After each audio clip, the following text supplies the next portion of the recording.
Now we're going to look at one of the most important problems in quantum mechanics, just as it was in classical mechanics, that is, the harmonic oscillator. Like the infinitely deep potential well, or that particle in a box problem as we've called it, this is an exactly solvable problem.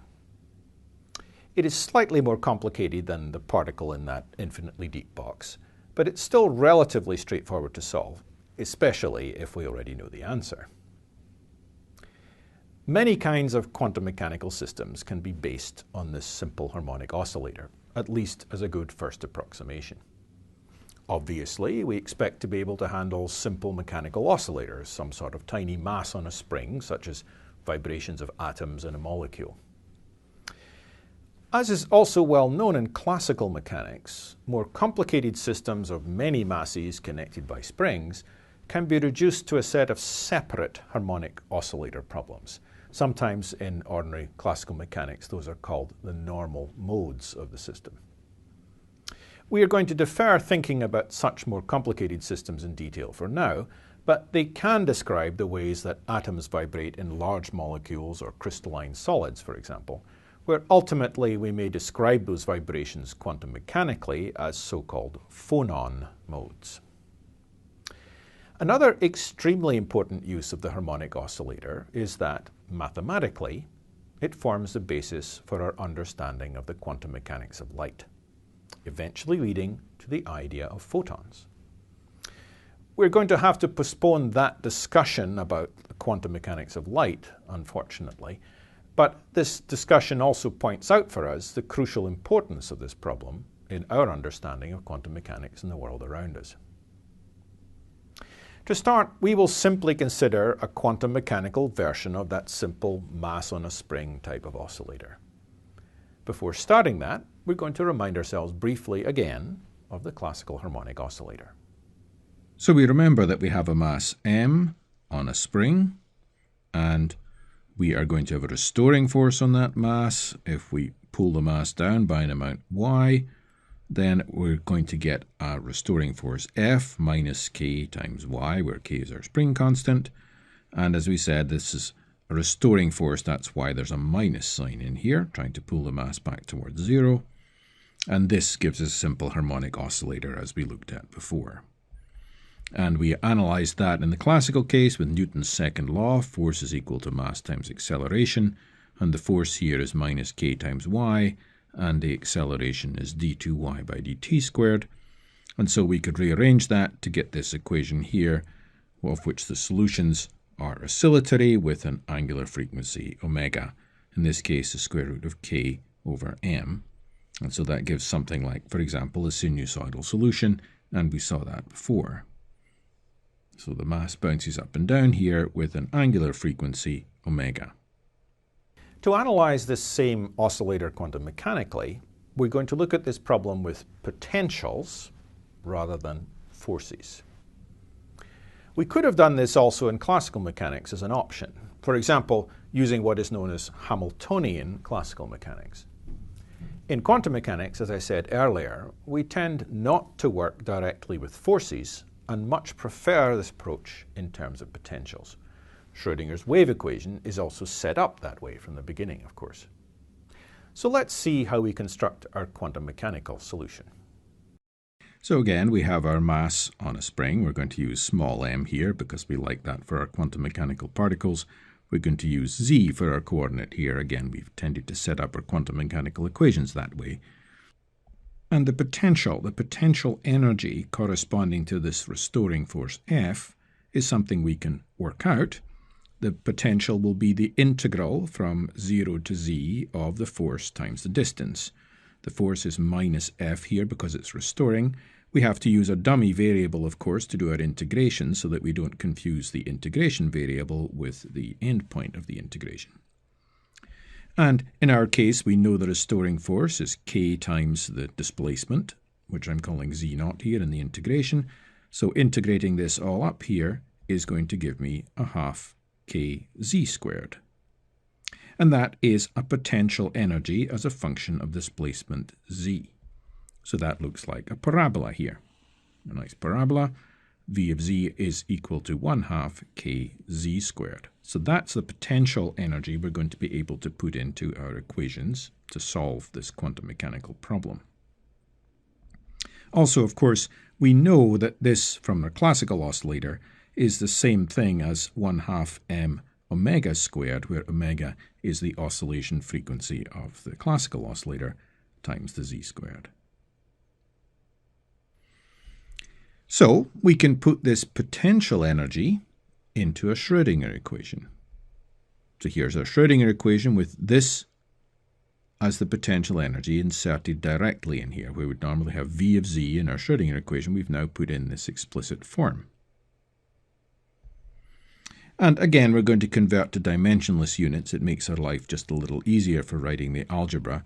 So our unit of distance is going to be xi, and we're going to write that as the square root of m omega over h bar times z. So this is xi as this factor here times z. So it's a distance unit in the z direction, but with this factor in. If we do that, our Schrödinger equation simplifies a little bit. It becomes dimensionless, and we can write it as 1/2 d2 psi by d xi squared minus xi squared over 2 times psi is equal to minus e over h bar omega psi. So mathematically, we can write it in this form. So no physics has changed here. We've just made a mathematical substitution. Now, one specific solution to this equation, which you can check out, is psi proportional to the exponential of minus xi squared over 2. You may recognize this as a Gaussian function. And incidentally, in the solution I'm going to present to you here, I'm just going to show you what the solution is. We're not formally going to derive it, though you can certainly check that the solutions I'm giving you are correct. We could show how to derive the solution this way. Actually, later on, there's a much more elegant way to derive this solution, so we won't go through the mathematics of deriving it the hard way. I'm just going to tell you the solutions, and you can check them if you want to. So, as I said, this particular expression would be a solution to this equation, which you can easily check. And this would have a corresponding energy of h bar omega over 2. Now, this may suggest to us, because we've got this behavior here, that maybe we'll try to write solutions out in this form. Actually, we could always do this. All we're saying is, I don't know what these functions are yet. I can always write out the solutions in terms of some functions I don't know times some other functions I do know. Though this is going to turn out to be much more interesting than that. So I'm just going to say, well, let's just decide to write these potential solutions here as e to the minus xi squared over 2 times some other functions. And we're looking for functions of different quantum numbers, if you like, here. There's going to be all sorts of different solutions we hope to get with this index n. And as I said, this set of functions here is just a set of functions still to be determined. So what we could do is, just proposing this form, we can substitute it back into our Schrödinger equation up there. And what we will get is a somewhat different differential equation just for this set of functions here. So all we're doing is we're taking this function, substituting it into the Schrödinger equation, and what that's going to give us is another differential equation that this set of functions has to obey. So that's easy enough to do. We simply substitute. It takes a little bit of algebra, but not too much, and we're not going to go through that algebra. And the answer to that is, after substituting this into our Schrödinger equation, we get a different differential equation that this function has to satisfy, and this is the equation here. And it turns out that the solutions to this equation are actually quite well known, and they are technically what are called Hermite polynomials, or we usually say Hermite, but that's not really correct, but Hermite polynomials. And we know a lot about Hermite polynomials. These solutions here exist provided and only if the energy satisfies this equation. If 2e over h bar omega minus 1 is equal to 2 times an integer, and the integer can start here at 0, then 1 and 2.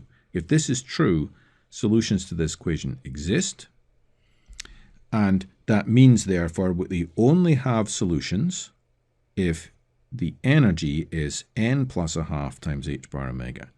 So these are our eigenenergies of this problem. And note here, it's quite important that n starts at 0 here. It can be 1, can be 2, but it can also be 0. Note these eigenenergies are all equally spaced. They're all spaced apart from their next neighbor by h bar omega. So the allowed energy levels are equally spaced, separated by h bar omega. And remember, omega is the classical oscillation frequency. Like the potential well that we saw before, there is a 0 point energy. Even if we go to n equals 0, we're still left with an energy of h bar omega over 2, of half h bar omega. So that same phenomenon is occurring here again. It's a consequence of the quantum confinement.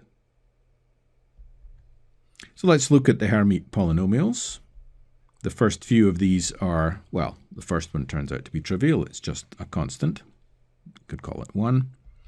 The second one is just a linearly varying function. It's just a straight line going through the origin. The third one is a particular kind of parabola here, so some sort of parabola. The next one up, number 3, remember we're starting from 0. Number 3 is a cubic of some kind, and number 4 is a fourth order polynomial of some kind. So here's the first few of them, and note incidentally that these functions are either even, so this one's even, this one's even, this one's even, only contains even powers of xi, or odd, it only contains odd powers of xi. So they have definite parity. All of these solutions have definite parity. They're either even or odd. Even, odd, even. And mathematically, there's a way of working these out, and we're not going to prove this, but you can look these things up in books of special functions. There's what's called a recurrence relation, which says basically successive Hermite polynomials can be calculated if you knew the previous two Hermite polynomials. So if I know these two Hermite polynomials, I can use this recurrence relation to calculate this one, and so on. So it's quite easy to calculate these polynomials if you need to. We can normalize this. That takes a bit of work, and again, we're not going to go through that algebra. We can figure out what these ANs are, and the answer to that is, in this dimensionless form, it would be this 1 over the square root of pi times 2 to the n times n factorial and square root of the whole thing. As I say, we could prove that. It would take us a little bit of work to do it. And this would therefore be, in the dimensionless form, the set of eigensolutions of the harmonic oscillator equation. So here's our dimensionless distance here, and we can express the answers in terms of those. Or we can express it in terms of the original coordinates. It looks a little messier here if we use the original distances, but these are the actual solutions, the eigenfunctions, and these are the eigenenergies. So we've solved this problem for eigenfunctions and eigenenergies. And let's just look at what they look like. So I'm plotting here, first of all, these are the energy levels, these orange dashed lines here. You'll see they're equally spaced, and they're a half h bar omega. They're in units of h bar omega, half, 1.5, and so on. We'll look at those in more detail in a minute. I've also plotted the parabola, which is the potential energy. That's just for comparison. We'll see in a minute the comparison we're going to make there. So here's the first eigenfunction. It's this nice form here. It's basically a Gaussian, if you're used to that form. The energy is h bar omega over 2 compared to the energy at the bottom of the parabolic potential energy. The second one is this Gaussian multiplied by a linearly varying function. So you can see it's an odd function because this is odd. And its energy is 3h bar omega over 2. The next one is this parabolic function multiplying the Gaussian. So it's an even function. And its energy is 5h bar omega over 2. And here's the n equals 3 one. It's a cubic odd function multiplying the Gaussian. So here you see this is odd. 7h bar omega over 2 is the energy. And the last one in our example here is the n equals 4 function, energy is 9 h bar omega over 2, and it's got a symmetric fourth order polynomial here. So this is an even function. Incidentally, the intersections of this parabola, the potential energy, and the dashed lines corresponding to the eigenenergies occur at exactly the point of what we would call classical turning. That is, if you imagine that this was a classical oscillator for a moment and you gave a ball inside this potential this amount of energy, it would go down, come back up here, it would get exactly to this point and then would bounce back all the way around again. So these intersections are the so-called classical turning points. Again, if you gave a ball this much energy in the classical problem, it would go down from here up to here, and bounce down and back up, and it would turn round at exactly these points. So the classical turning points are where a classical mass of this energy, whatever one you've chosen, turns round and goes back downhill. So there is a physical interpretation and a correspondence back to the quantum mechanical problem in the classical one. Now we have found the eigensolutions to Schrödinger's time-independent wave equation for the case of a harmonic oscillator. It has some very interesting characteristics, especially that the energy levels are equally spaced. It's the only potential, this parabolic potential, that has this attribute. And they're spaced by h bar omega, where omega is the frequency, the angular frequency, that the classical oscillator with the same mass and the same parabolic potential energy would have. Viewed just as a particle in a potential, just like the particle in a box is a particle in a potential, this problem could be viewed as just a particularly interesting example of such an eigenproblem. We have allowed discrete energies, and each has its own wave function. And incidentally, this set of eigenfunctions we have found also forms a complete set for describing functions of position in one direction. But of course, there's something very odd here. We're supposed to be finding solutions of the harmonic oscillator. Surely something should be oscillating. What we have here so far looks nothing like an oscillator. Certainly nothing like the classical version that would have a particle moving backwards and forwards or up and down. In fact, in these quantum mechanical energy eigenstates, there is no oscillation. These are actually static solutions. Take the modulus squared of any of these wave functions, and you get a completely static, unchanging probability distribution. It's different for the different eigenstates, being wider and more bumps in it for the higher energy eigenstates and narrower and fewer bumps in it for the lower ones. But in none of these is anything apparently moving. Now this is perplexing. Perhaps in the lowest state we might understand why there's no oscillation. The particle is essentially then sitting in its lowest state near the bottom of the parabolic potential well. But in the higher states, the particle certainly has some energy. Quantum mechanically, though, it turns out there's nothing wrong here. It's actually quite possible quantum mechanically to have this oscillator in higher energy eigenstates and still have no real oscillation. But how do we get actual oscillation then? After all, our quantum mechanics has to explain everything that classical mechanics does also. And it's certainly true that classical oscillators oscillate. To resolve this apparent contradiction, and to understand how we can actually get oscillation in quantum mechanics, and indeed other kinds of changes and movements in quantum mechanical systems, we need to look at Schrödinger's time-dependent equation, not just the time-independent version we've studied so far. And that will be the subject of our next section.